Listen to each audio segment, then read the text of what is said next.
Bismillahirrahmanirrahim. Assalamualaikum warahmatullahi wabarakatuh. Innal hamdalillah nahmaduhu wa nasta'inuhu wa nastaghfiruh wa na'udzu billahi min shururi anfusina wa min sayyiati a'malina. Man yahdihillahu fala mudilla lahu wa man yudlil fala hadiya lahu. Asyhadu an la ilaha illallah wahdahu la syarika lahu wa asyhadu anna Muhammadan abduhu wa rasuluh. Sallallahu alaihi wa ala alihi wa ashabihi wa man tabi'ahum bi ihsanin ila yaumiddin wa sallama tasliman katsira. Ya ayyuhalladzina amanu taqullaha haqqa tuqatih wa la tamutunna illa wa antum muslimun. Ya ayyuhan nasu taqu rabbakum alladzi khalaqakum min nafsin wahidah wa khalaqa minha zawjaha wa batha minhuma rijalan katsiran wa nisaa'a wattaqullaha alladzi tasaaluna bihi wal arham innallaha kana 'alaikum raqiba. Ya ayyuhalladzina amanu taqullaha wa qulu qawlan sadida yuslih lakum a'malakum wa yaghfir lakum dhunubakum wa man yuti'illaha wa rasulahu faqad faza fawzan 'azima. أما بعد فإن أصدق الحديث كتاب الله وخير الهدي هدي محمد صلى الله عليه وسلم وشر الأمور محدثاتها فإن كل محدثة بدعة وكل بدعة ضلالة وكل ضلالة في النار. معاشر المسلمين معاشر المسلمات, saudaraku, saudariku yang semoga senantiasa mendapatkan perlindungan dari Allah Tabaraka wa Ta'ala dan rahmatnya. Pertama sekali mari kita bersyukur kepada Allah Subhanahu wa Ta'ala yang Ar-Rahman Ar-Rahim, yang maha pengasih lagi maha penyayang, yang mana Allah Tabaraka wa Ta'ala benar-benar telah mengasihi dan menyayangi kita dengan kasih sayang yang mustahil untuk bisa kita hitung, dengan kasih sayang yang luar biasa, dengan kasih sayang yang tiada tara. Bahkan tidak ada satupun kasih sayang di permukaan bumi yang bisa menyamai kasih sayang Allah Tabaraka wa Ta'ala kepada kita. Karena kasih sayang siapapun kepada siapapun adalah kasih sayang makhluk kepada makhluk, dan makhluk penuh dengan kelemahan, makhluk penuh dengan kekurangan. Sementara kasih sayang Allah kepada kita adalah kasih sayang Sang Khaliq kepada makhluknya. Dan kasih sayang Allah, kasih sayang yang tidak memiliki kekurangan, tidak memiliki cacat, karena Allah memiliki seluruh kesempurnaan dari seluruh sifat-sifatnya, termasuk kasih sayangnya. Maka ketika Dia mengasihi dan menyayangi kita, maka sungguh kasih sayang itu adalah kasih sayang yang sempurna, yang tidak memiliki kekurangan, tidak memiliki cacat. Oleh karena itu, siapapun yang melihat dan mentadaburi hidupnya dan melihat kasih sayang Allah Tabaraka wa Ta'ala kepadanya, yang ada adalah Subhanaka Rabbana, Maha suci Engkau wahai Rabb kami. Yang ada adalah Ghufranak, ya Allah ampunanmu, berikan kami ampunanmu. Engkau kasihi dan sayangi kami dengan kasih sayang yang sangat luar biasa, namun kami sebagai seorang hamba sangat lemah dalam bersyukur kepadamu.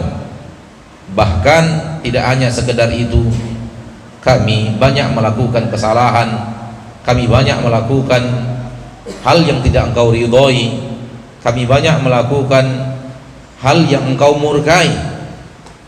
Padahal kasih sayangmu setiap saat, setiap hari engkau selalu curahkan kepada kami. Inilah dia.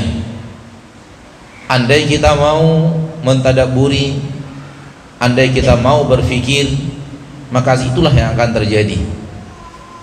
Sebagaimana yang Allah katakan, orang yang berakal, orang yang cerdas, orang yang berilmu, bukanlah orang yang menguasai dunia beserta isinya, bukanlah orang yang sampai kepada tahta yang sangat tinggi, tidak pula orang yang mencapai harta yang melimpah ruah, tidak pula menjadi orang yang terkenal seantero dunia, tidak. Namun ulul albab adalah orang yang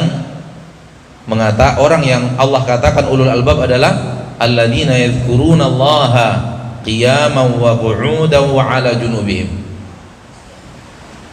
Dalam ayat yang sangat masyhur itu di dalam surat Ali Imran, ulul albab adalah inna fi khalqi samawati wal ardi wa ikhtilafil laili wan nahar la ayatin li ulil albab. Siapa ulul albab itu? Ilmuwan kah? Profesor terkenal kah? Orang kaya raya kah? Miliarder dunia kah? Tidak.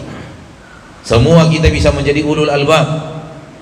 Semua kita punya kesempatan yang sama untuk menjadi ulul albab. Siapa ulul albab? Siapa orang-orang yang berakal itu? Allah katakan yang berakal itu adalah alladzina yadhkuruna Allaha qiyaman wa qu'udan wa 'ala junubihim. Mereka adalah orang yang berzikir, beribadah kepada Allah, menghambakan dirinya kepada Allah manakala mereka berdiri, di saat mereka duduk, di saat mereka berbaring. Ulul albab adalah orang yang selalu beribadah kepada Allah dalam setiap kondisi, karena kondisi manusia hanya 3: berdiri, duduk, atau berbaring. Manusia tidak punya kondisi yang lainnya. Maka ulul albab adalah orang yang selalu berzikir kepada Allah dalam setiap kondisi. Dan zikir di sini bukan hanya makna zikir lisan, walaupun zikir lisan masuk di dalamnya, bukan hanya bertasbih, bertahmid, bertahlil, bertakbir, mengucapkan hauqalah, la haula wala quwata illa billah, bukan hanya itu. Walaupun dia adalah bagian daripada zikir, akan tapi zikir di sini adalah mengamalkan agama Allah, berjalan di atas syariat Allah. Karena syariat Allah tabaraka wa taala disebut zikir. Bukankah Allah berfirman, inna nahnu nazzalna dzikra, sesungguhnya kami yang menurunkan zikir, wa inna lahu lahafizun, dan kami yang pasti akan menjaga itu. Allah yang menurunkan syariat. Maka orang yang berzikir maksudnya adalah orang yang menjalankan syariat Allah, orang yang selalu patuh dan taat kepada Allah di seluruh keadaannya.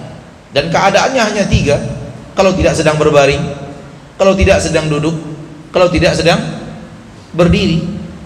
Berdiri bisa sambil berjalan, duduk bisa sambil nyetir,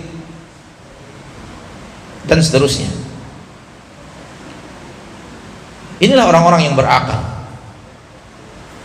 Otomatis ketika Allah mengatakan mereka lah orang-orang yang berakal, menunjukkan bahwa orang yang tidak beribadah kepada Allah tidak berakal, tidak ulul albab, tidak orang yang mempunyai logika yang sehat. Oleh karena itu, ma'asyiral muslimin, Fir'aun tidak berakal, Qarun tidak berakal. Mereka bukan ulul albab. Walaupun dia sangat ternama dan terkenal, dan hampir tidak ada kita yang akan bisa menyaingi terkenalnya Fir'aun dan Qarun. Berapa sudah pergantian abad yang namanya selalu disebut orang? Mau terkenal apa lagi?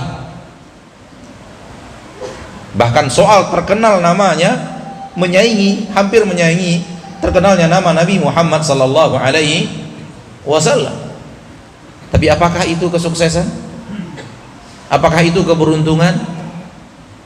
Apa itu kemuliaan?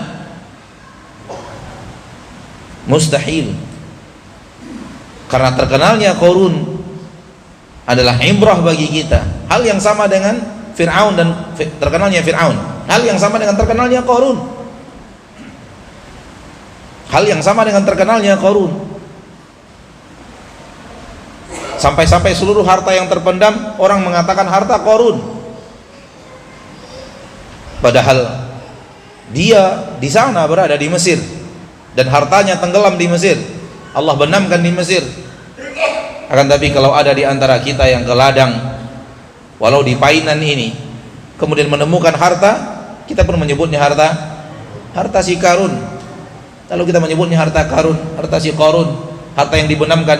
Saking terkenalnya dia, saking kayanya dia, sehingga semua harta yang terpendam disebut dengan nama dia. Namun apakah itu adalah keberuntungan bagi seorang Qarun? Tidak. Bahkan dia dan Fir'aun yang ketenarannya hampir menyaingi ketenaran Nabi Muhammad SAW adalah contoh dari manusia-manusia yang sangat merugi. Kenapa? Karena tidak ulul albab, tidak orang yang berzikir kepada Allah, bahkan menentang Allah tabaraka wa ta'ala Rabbul Izzah. Bahkan dia yang mengaku dirinya adalah Tuhan. Ana rabbukumul a'la, saya Rabb kalian yang paling tinggi. Ma'alimtu lakum min ilahin ghairi, aku tidak tahu untuk kalian ada ilah selain diriku. Tidakkah kalian melihat bahwa akulah penguasa Mesir dan air-air yang ada di Mesir ini mengalir di bawah kekuasaanku?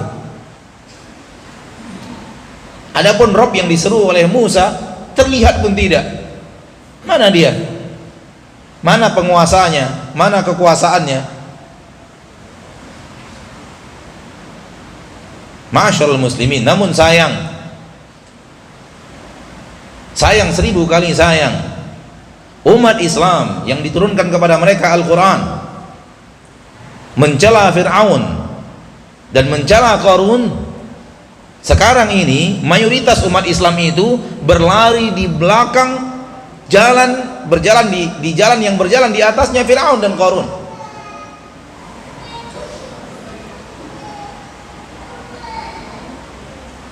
Dan mengejar bayang-bayang, yang bayang-bayang itu adalah sesuatu pekerjaan Fir'aun dan Qarun.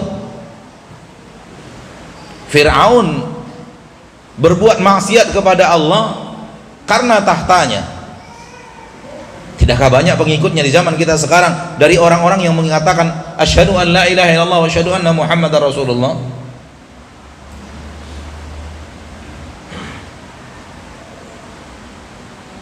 Allah memberikan Anda tahta, wahai muslim, bukan untuk berbuat maksiat kepadanya. Sebagaimana Allah tidak pernah memberikan Anda lisan untuk berbuat maksiat dengan lisan itu. Allah tidak pernah menciptakan untuk Anda mata untuk berbuat maksiat dengan mata itu. Hal yang sama ketika Allah memberikan kepadamu tahta, bukan untuk berbuat maksiat kepada Allah dengan tahta itu, apapun alasannya. Hal yang sama, betapa banyak orang yang berjalan di jalan yang telah ditempuh oleh Qarun, berbuat maksiat kepada Allah untuk mencari harta, untuk mengumpulkan kekayaan harta dunia. Betapa banyaknya orang berbuat maksiat kepada Allah demi mendapatkan harta dunia.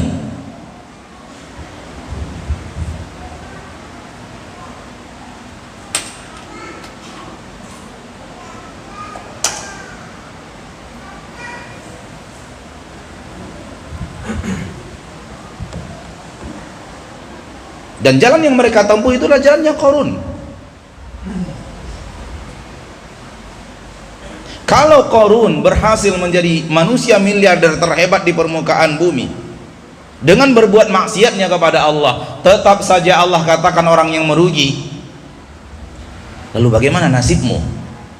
Berjalan dengan sifat Qarun dan yang namanya kekayaan itu tidak seberapa kekayaannya Qarun. Bahkan mungkin gak kaya-kaya, tapi tetap berbuat maksiat untuk mencari kekayaan. Na'udzubillah, tsumma na'udzubillahi min dzalik. Bukankah Al-Qur'an Allah turunkan untuk petunjuk? Bukankah di dalam Al-Qur'an Allah ceritakan kisah-kisah untuk dijadikan ibrah, dijadikan pelajaran-pelajaran penting, dijadikan penasehat yang menasehati kita? Allah bercerita Fir'aun dan Qarun bukan hanya sekedar kisah masa lalu yang indah dibicarakan, akan tetapi di dalamnya penuh dengan pelajaran-pelajaran penting agar kita menghindar dari sifat-sifat seperti sifatnya Fir'aun dan menghindar daripada sifat-sifat seperti sifatnya Qarun.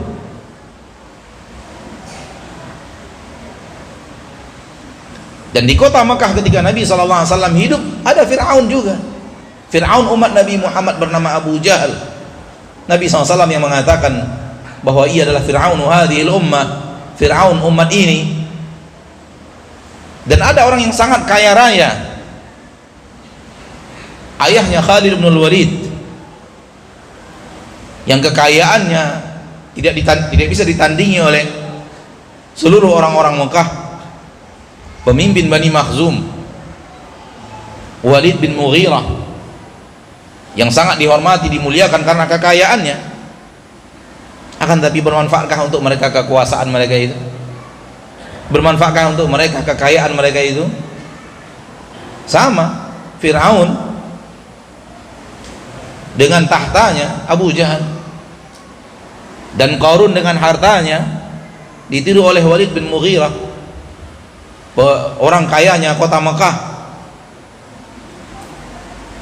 Namun sayang yang 1000 kali sayang seperti yang kita katakan tadi, bahwa umat Islam, umat yang diturunkan kepada mereka Al-Quran, sudah Allah turunkan petunjuk, berjalan di atas jalan itu.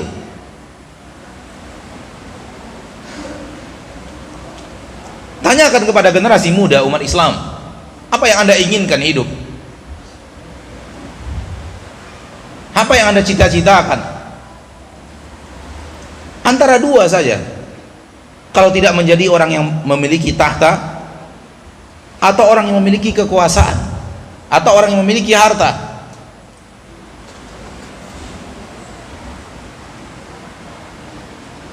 Dan apapun yang mereka inginkan, cita-cita yang lainnya, larinya ke sana. Kalau ingin menjadi menteri, yang ingin menjadi presiden, yang ingin menjadi bupati, yang ingin, ini cita-cita harta, cita-cita tahta. Kalau ingin menjadi dokter, yang ingin menjadi insinyur, ingin menjadi orang terkenal, tujuannya adalah harta. Karena dibalik cita-cita yang tadi, yang mereka cita-cita larinya adalah untuk menjadi orang yang mengumpulkan harta kekayaan. Hal yang sama terjadi ketika kecil. Dan ini adalah hasil didik yang salah. Ketika kami kecil di usia SD, kita ada sekitar 80 orang satu angkatan. Ketika ditanyakan cita-cita, semua cita-cita yang kita sebutkan semuanya berakhir di dunia. Yang ingin menjadi ini, yang ingin menjadi ini, ingin menjadi ini, ingin menjadi ini, ingin menjadi ini, ingin menjadi ini. Betapa banyaknya, dan tak satu pun yang bercita-cita ingin ke surga. Cita-cita umat Islam berhenti di dunia. Dan kalau umat Islam punya cita-cita yang berhenti di dunia, maka dia akan mengejar cita-cita itu, lalu habis umurnya untuk mengejar cita-cita tersebut. Padahal cita-cita yang dia inginkan tersebut tidak sedikit pun memberikan kepadanya keuntungan yang sebenarnya, kejayaan yang sebenarnya.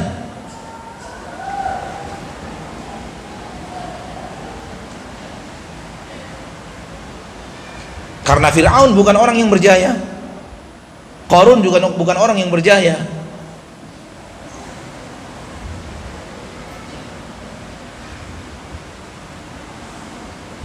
Lihatlah ketika Indonesia atau perusahaan-perusahaan Indonesia membuat kesempatan untuk menjadi seseorang menjadi bintang, menjadi orang yang terkenal, entah di dunia musik, entah di dunia lawak, entah di dunia lainnya. Lihat bagaimana berbondong-bondongnya umat Islam di negeri yang kita cintai ini, berbondong-bondong untuk mendaftar, untuk meraih menjadi bintang itu, disertai dengan berbondong-bondongnya pendukung, disertai dengan berbondong-bondongnya penonton.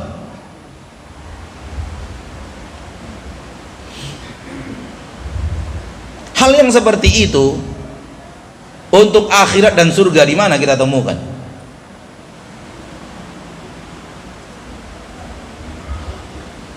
Di negeri kami, tempat kita berdomisili di ibu kota Riau, salah seorang dari mereka yang berebut menjadi bintang, yang berangkat ke Jakarta, yang didukung oleh orang-orang kampungnya, orang-orang negerinya, gagal menjadi bintang. Gagal menjadi bintang dan pulang dalam keadaan gagal, disambut meriah di bandara. Dan kedatangannya di Pekanbaru diletakkan berita terpenting pertama, diletakkan di halaman pertama koran ibu kota. Ibu kota maksudnya ibu kota provinsi. Sementara salah seorang dari antara mereka yang menang meraih nomor 1 dalam hafalan Al-Quran tingkat ASEAN tidak dimasukkan berita.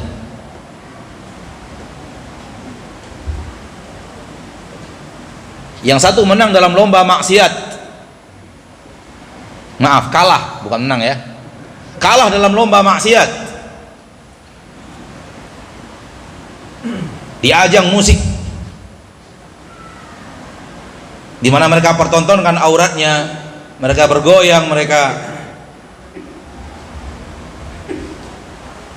kalah, pulang disambut bagaikan pahlawan. Tingkat apa namanya,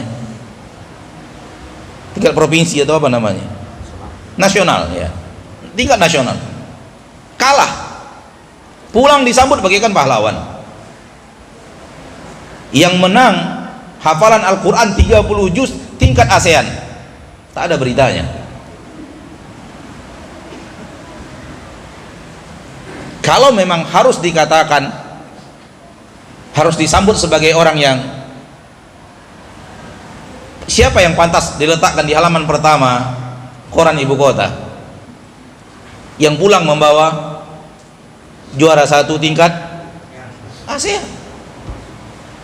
menyingkirkan yang dari Malaysia, yang dari Singapura, yang dari Thailand, yang dari Brunei dan negara-negara ASEAN lainnya. Namun ini Al-Quran diabaikan, tak ada peminatnya, bukan berita indah yang untuk ditampilkan.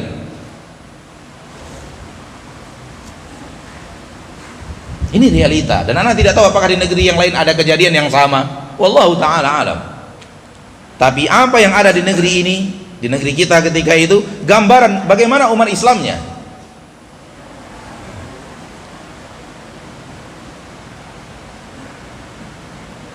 Silahkan tanya kepada diri kita masing-masing. Dulu ketika kita kecil, kita dididik untuk mencapai cita-cita apa?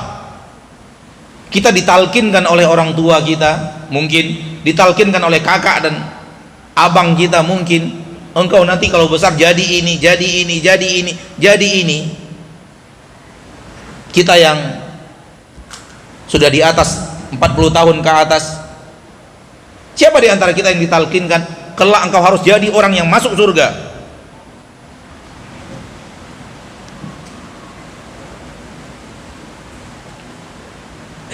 Mungkin tidak ada. Kalau ataupun ada, mungkin 1 atau 2 orang. Wallahu a'lam. Kalau anak-anak Islam di Indonesia ini cita-citanya tidak ada yang ingin ke surga, bagaimana Indonesia ini di masa-masa yang akan datang?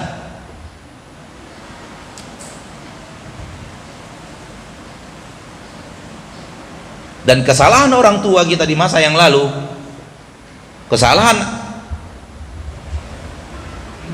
orang-orang yang lebih berusia, lebih daripada kita, kakak dan abang kita, jangan kita lakukan kepada anak-anak kita. Jangan kita lakukan kepada adik kita. Tanamkan kepada mereka bahwa kesuksesan yang hakiki bukanlah mencapai tahta. Fir'aun hancur. Fir'aun contoh orang yang celaka dan binasa. Kejayaan, kesuksesan hakiki bukanlah mengumpulkan harta sebanyak-banyaknya. Karena Fir'aun, karena Qarun di dalam Al-Quran contoh manusia celaka, contoh manusia binasa.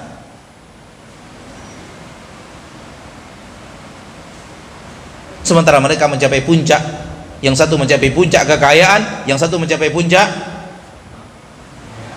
tahta dan kekuasaan. Namun sayang cita-cita umat Islam ke sana perginya. Sebagaimana ayat yang dibacakan oleh imam kita di rakaat pertama pada subuh ini, bal tu'thirunal hayatad dunya. Kalian lebih mendahulukan kehidupan dunia kalian. Kalian hidup tuh lebih banyak mengarah kepada dunia. Dunia yang kalian kedepankan, dunia yang kalian prioritaskan. Padahal dunia ini dibandingkan apa yang ada di dalam surga Allah Tabaraka wa Ta'ala tidak ada apa-apanya. Oleh karena itu siapapun yang menguasai dunia, baik dengan kekayaan atau dengan harta atau dengan baik dengan kekuasaan atau dengan kekayaan, maka tetaplah bukanlah manusia sukses dalam pandangan syariat. Karena di dalam pandangan syariat, siapa yang sukses ada dibacakan oleh imam kita di rakaat yang kedua pada subuh ini. Qad aflaha man zakkaha. Sungguh telah jaya. Siapa orang yang jaya? Orang yang sampai kepada puncak kekuasaan, orang yang terkenal dengan kekayaan, orang yang namanya dikenal oleh semua orang. Yang jaya adalah man zakkaha, barang siapa yang mensucikan dirinya dengan ketaatan-ketaatan kepada Allah dan menjauhi maksiat kepada Allah Subhanahu wa Ta'ala. Ini orang yang Allah katakan sukses. Qad aflah, sungguh telah jaya, sungguh telah sukses, sungguh telah beruntung. Bukan orang yang punya harta.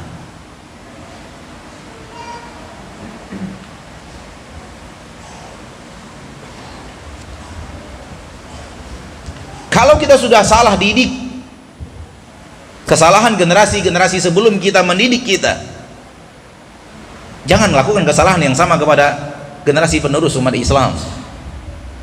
Minimal yang di bawah kita, anak-anak kita. Kalau kita bisa mempengaruhi anak kaum muslimin lainnya, kita lakukan. Anak-anak para sahabat,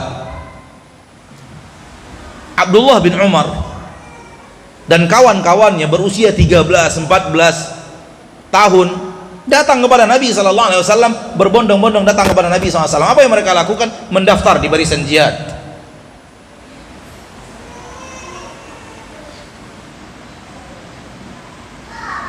Ingin menjadi pejuang Islam, ingin angkat senjata melawan musuh-musuh Allah. Usia mereka di usia anak-anak kita tamat SD.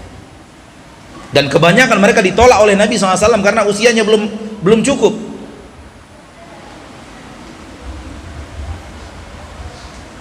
Sehingga salah seorang diantaranya mengatakan, ya Rasulullah jangan tolak saya ahli memanah. Itu di usia anak-anak kita tamat SD, di usia SMP 13-14 tahun. Ketika ditolak oleh Nabi SAW karena belum cukup usia, dia katakan, ya Rasulullah jangan tolak saya ahli memanah. Kata Nabi, tunjukkan. Dan dia tunjukkan kemampuannya memanah, sehingga diterima oleh Nabi SAW menjadi pasukan jihad.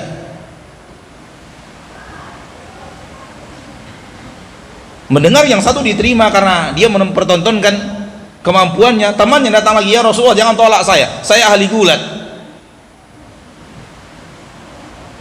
Kata Nabi, gulat dengan kawanmu yang tadi ahli memanah. Lihat bagaimana anak para sahabat. Dan ini tidak bukan karena apa yang ditalkinkan, apa yang didiktekan oleh orang tua mereka kepada mereka.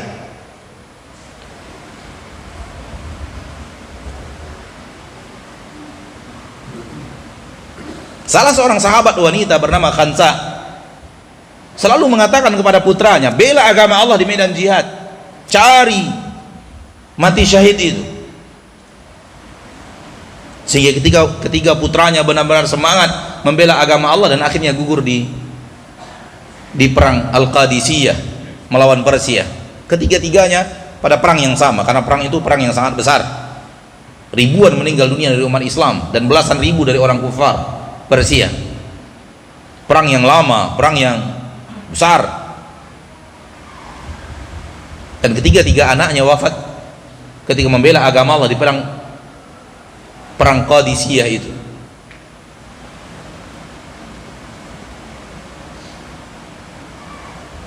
Ma'asyiral muslimin, ma'asyiral muslimat, rahimani wa rahimakumullah. Ketika kita di rahim ibu kita,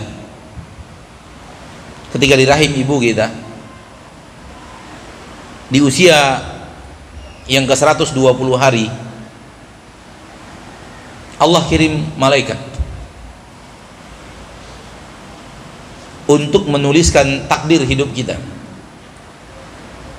Dan semua ini kita tahu bahwa ini adalah catatan takdir di dalam seorang rahim seorang wanita, dituliskan. Apa yang dituliskan di sana? Pertama, ajal. Yang kedua, rezeki. Kapan kita meninggal? Dituliskan. Dan itu tidak akan maju atau mundur walau 1 detik pun. Dan orang yang membunuh dirinya bukan orang yang memajukan ajalnya.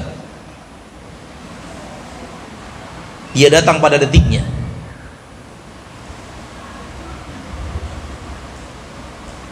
Karena betapa banyak orang yang ingin bunuh diri, sudah menusuk, sudah menyayat, sudah minum racun, tak mati juga. Karena ajalnya sudah datang, maka dia mati. Bukan berarti dia mempercepat apa? Kematiannya. Yang kedua, masalah rezeki. Berapa yang kita dapatkan? Berapa yang Allah berikan?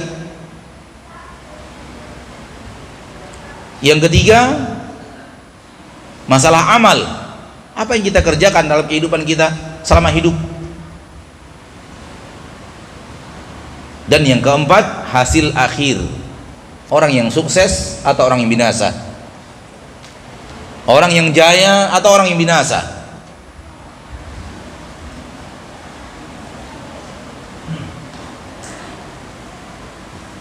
Dan maksud hadis Nabi, orang yang jaya dan binasa adalah penduduk surga atau penduduk neraka.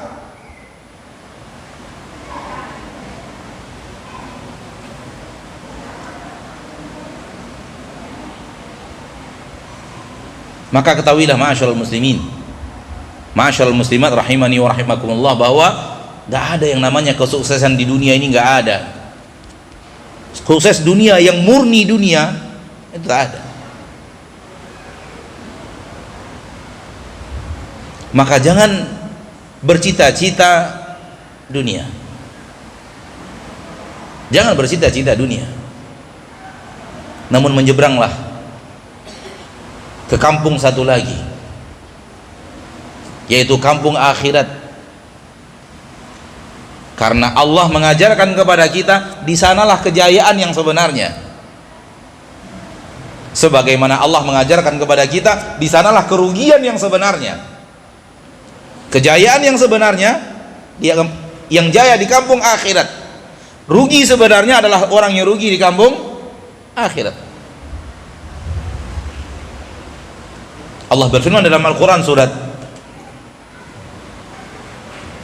Ali Imran ayat 185 tentang siapa orang yang jaya, siapa orang yang sukses, siapa orang yang beruntung. Ternyata bukan dunia. Allah katakan dua syarat untuk menjadi orang yang jaya, untuk menjadi orang yang sukses, itu 2 syarat. Allah katakan, faman zuhziha 'anil nar, barang siapa yang dijauhkan dari neraka, Wa udkhilal jannah, dan dia kemudian dimasukkan ke dalam surga. Faqad faz, maka dia sungguh telah menjadi orang yang sukses, telah menjadi orang yang berjaya, menjadi orang yang beruntung. Syaratnya dua, faman zuhziha 'anil nar, barang siapa yang dijauhkan dari neraka, wa udkhilal jannah, kemudian dia pun dimasukkan Allah ke dalam surga, tidak singgah ke neraka, ini dia orang yang sukses. Dan yang mengatakan sukses itu bukan manusia, yang mengatakan sukses itu pencipta manusia, Allah tabaraka wa ta'ala, Rabbul Izzati wal Jalalah. Allah juga berfirman di dalam Al-Quran, surat Al-Hasyr ayat 20, la yastawi ashabun nari wa ashabul jannah, ashabul jannati uhumul faizun. Tidak sama antara penduduk neraka dengan penduduk surga. Penduduk surga, merekalah orang-orang yang sukses, merekalah orang-orang yang beruntung, merekalah orang-orang yang jaya.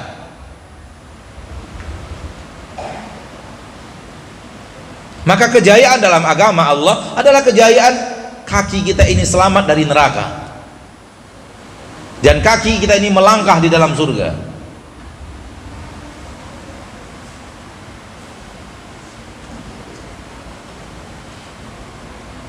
Kalau kita pahami itu, dengarkan firman Allah tabaraka wa ta'ala di dalam Al-Quran, surat Al-Ahzab ayat 71.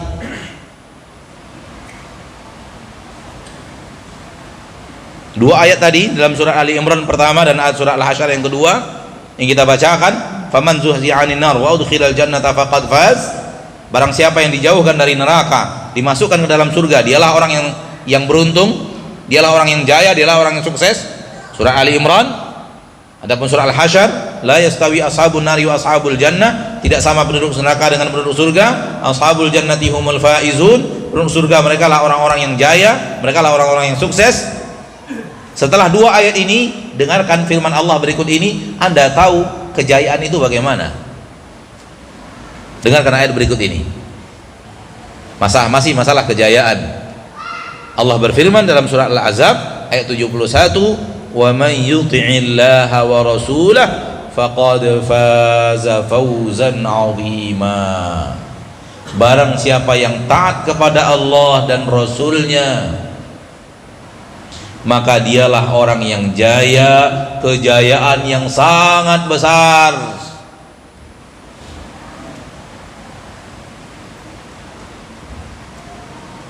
Taat kepada Allah, hidup di permukaan bumi. Kembali kepada surat Ali Imran yang kita bacakan tadi, alladzina yadhkurunallaha qiyaman wa qu'udan wa 'ala junubihim, mereka orang yang taat.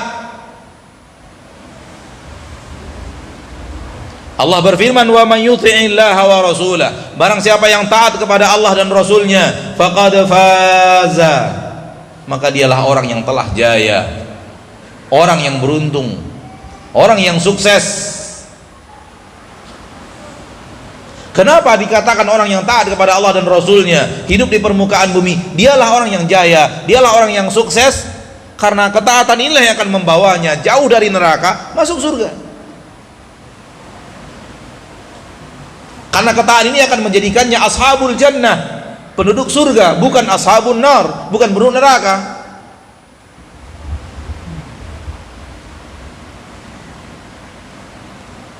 Sudahkah masuk di dalam pikiran kita, wahai umat Islam, orang yang salat, orang yang zakat, orang yang nutup aurat, orang yang menjaga lisannya, tidak ghibah, tidak namimah, tidak berdusta, mereka lah orang-orang yang jaya, mereka lah orang-orang yang sukses. Sementara kita tidak pernah memandang orang yang salat sebagai orang yang jaya dan sukses. Sementara orang yang sukses, kita lihat orang yang punya mobil banyak, orang yang punya kepemimpinan, orang yang berhasil menjadi kepala ini, kepala itu, wah sukses dia sekarang. Sementara orang yang punya hafalan Al-Quran 30 juz, tak pernah kita katakan orang yang sukses. Kalau dia membacanya pagi dan siang, sore dan malam, mengajarkannya kepada kaum muslimin, mengajarkan kepada anak-anak kaum muslimin, tak pernah kita anggap sebagai sebuah kesuksesan. Sukses dia sekarang. Kenapa? Masya Allah, hafalannya 30 juz, menjadi guru Al-Quran. Nggak ada orang ngomong itu. Kenapa? Rusak dalam cita-cita yang tadi. Dari kecil pola berpikirnya tentang manusia sukses sudah salah. Dalam pola pikirnya yang jadi manusia sukses, orang yang capai kepada cita-cita, yang jadi presiden, yang jadi menteri, yang jadi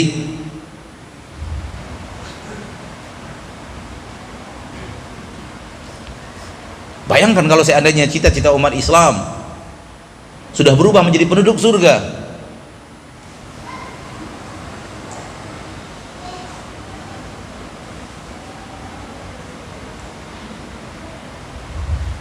Seorang pemimpin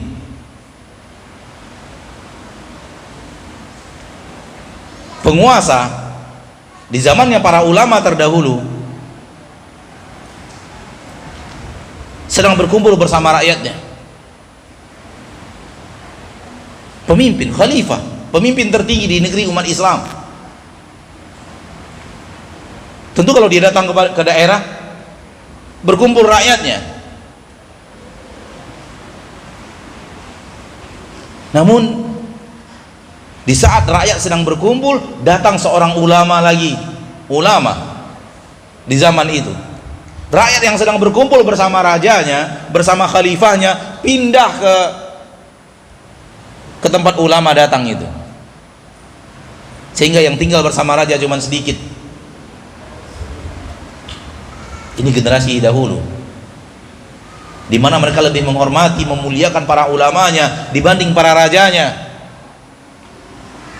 Sehingga sang raja melihat itu mengatakan, itulah kekuasaan yang sebenarnya. Kekuasaan yang sebenarnya yang itu.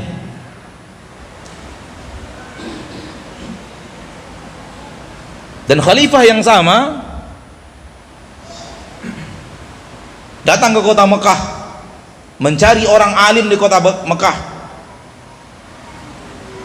Dan ternyata yang alim itu ketika dia minta izin masuk ke keluarganya, orang alim tersebut sedang sholat.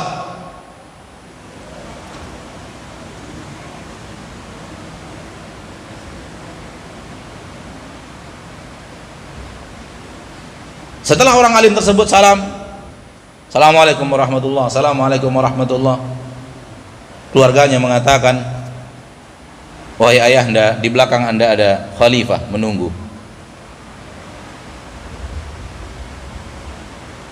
Orang alim tersebut lanjutkan sholatnya,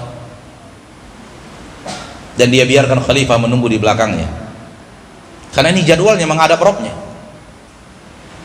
Dan jadwal bagi mereka menghadap Rob, mereka lebih penting daripada jadwal menghadap rajanya.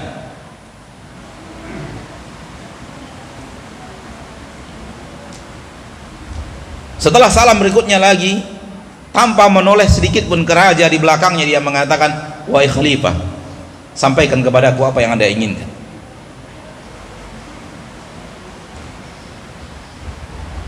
Kemudian khalifah menyebutkan apa yang dia inginkan, apa yang dia tanyakan, apa yang ingin dia sampaikan, apa yang dia tanyakan, dan dijawab oleh ulama tersebut. Kemudian dia bertanya, afaragt, apakah selesai maksud dan tujuanmu? Kata khalifah, selesai wahai syekh. Ulama ini berdiri lagi dan lanjutkan sholatnya, dan khalifah itu pun keluar dari rumahnya dan pergi. Ini generasi umat Islam, ulama-ulama didikan para sahabat, karena ini terjadi pada generasi kedua umat Islam setelah para sahabat.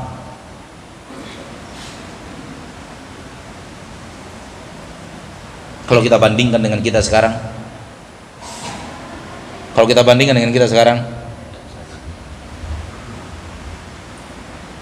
kata abang saya, abang dalam dunia pendidikan agama, bukan abang dari sisi darah. Orang sering mengatakan perbandingan antara langit dan bumi. Kalau abang saya mengatakan antara langit dan sumur, bukan bumi lagi, sumur. Lebih jauh lagi ke dalam kitanya. Kalau di bumi masih di datarannya, bumi masih ada langit, masih ada gunungnya yang tinggi. Kita sudah di sumur, mungkin sumur bor sintesis, mungkin 100-200 meter ke dalam. Masya Allah muslimin, kenapa ini berubah? Karena pola fikir tentang cita-cita dari umat Islam berubah. Dan bayangkan kalau kita bisa mendidik generasi berikutnya yang cita-cita mereka adalah mengejar surga. Cita-cita mereka adalah menjadi orang yang taat kepada Allah dan Rasulnya untuk jaya dan sukses. Dan hilang di hati mereka yang sukses itu punya harta banyak, punya rumah megah, punya mobil mewah.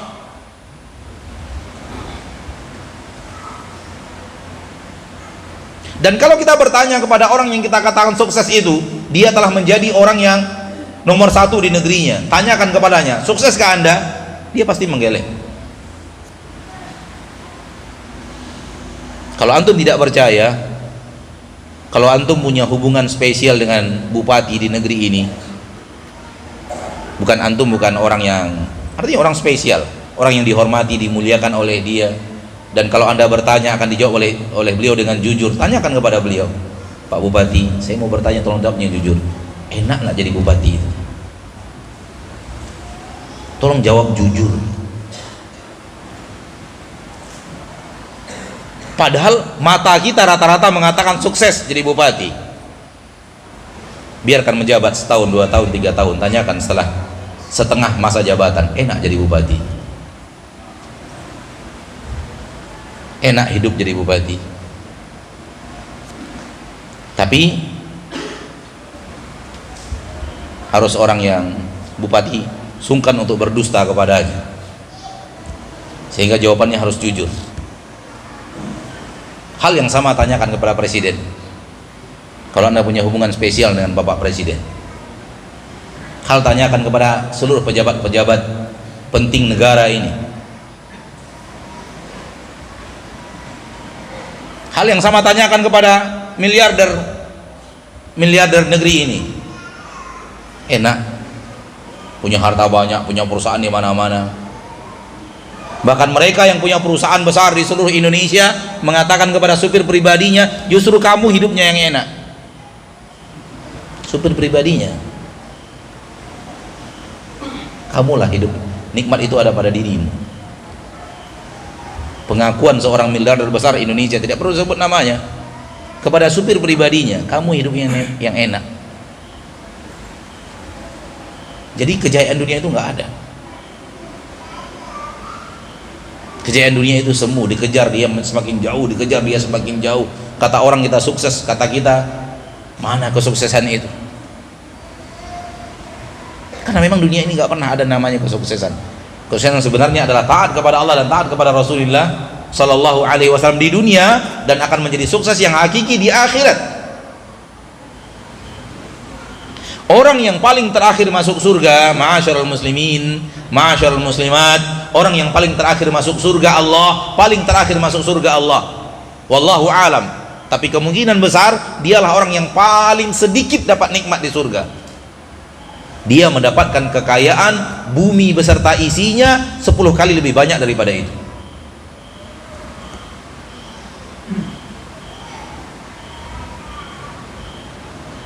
Padahal dia orang yang paling terakhir masuk surga. Setelah dia masuk surga, nggak ada lagi orang yang masuk surga. Dia yang terakhir. Nabi mengatakan lelaki yang paling terakhir keluar dari neraka adalah orang yang seperti ini. Lalu Nabi ceritakan, dia yang paling terakhir diangkat dari neraka. Setelah dia diangkat dari neraka, nggak ada orang yang diangkat dari neraka. Berarti dia yang terakhir masuk surga. Allah katakan kepadanya, fa innalaka dunya wa asharatu amthaliha, untukmu dunia dan 10 kali lebih banyak daripada dunia itu. Ya gimana kekayaan Anda di dunia ini dibandingi orang yang paling terakhir di surga Allah? Ya gimana jabatanmu di dunia ini dibanding orang yang paling terakhir di surga Allah? Kita tinggalkankah kejayaan yang hakiki? Dan itu orang yang terakhir keluar neraka loh, sehingga dia yang terakhir masuk surga. Apa yang didapatkan oleh orang-orang yang tidak singgah ke neraka sedikit pun? Apa yang didapatkan oleh orang yang lebih daripada itu, yang lebih awal daripadanya, yang lebih awal daripadanya? Akankah kita korbankan surga yang sedemikian hebat hanya karena harta yang sedikit di permukaan bumi, hanya untuk mengumpulkan puluhan miliar, hanya untuk mengumpulkan sekian triliun? Kita korbankan akhirat kita. Alangkah bodohnya, sehingga seluruh yang masuk neraka, kata Allah tabaraka wa ta'ala, dan menetap di neraka Allah tabaraka wa ta'ala, mengata dirinya di akhirat tidak berakal, ketika dia dahulukan dunia ini, dia korbankan akhiratnya.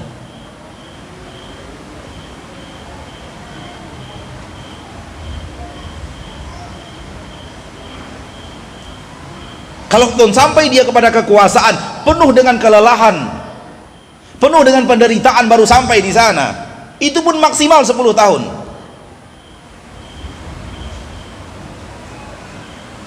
Selama 10 tahun itu dicaci, dihina, dimaki,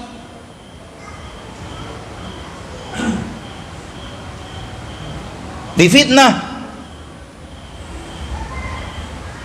diintimidasi. Itukah yang Anda inginkan? Atau Anda ingin ke surga Allah yang di dalamnya tidak ada kesulitan apapun?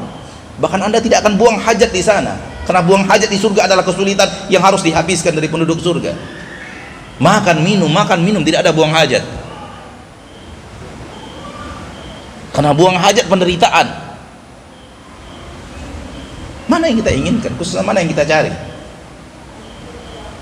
Dan jangan salahkan Allah. Allah sudah mengajarkan kepada kita segala-galanya. Rasulullah sudah mencontohkan segala-galanya, tak ada yang tersisa. Hanya kita yang kemudian mengikuti nafsu dan syahwat kita. Kita tertipu dengan apa yang ada di depan mata kita, sementara Allah menyuruh mengejar sesuatu yang tidak tampak.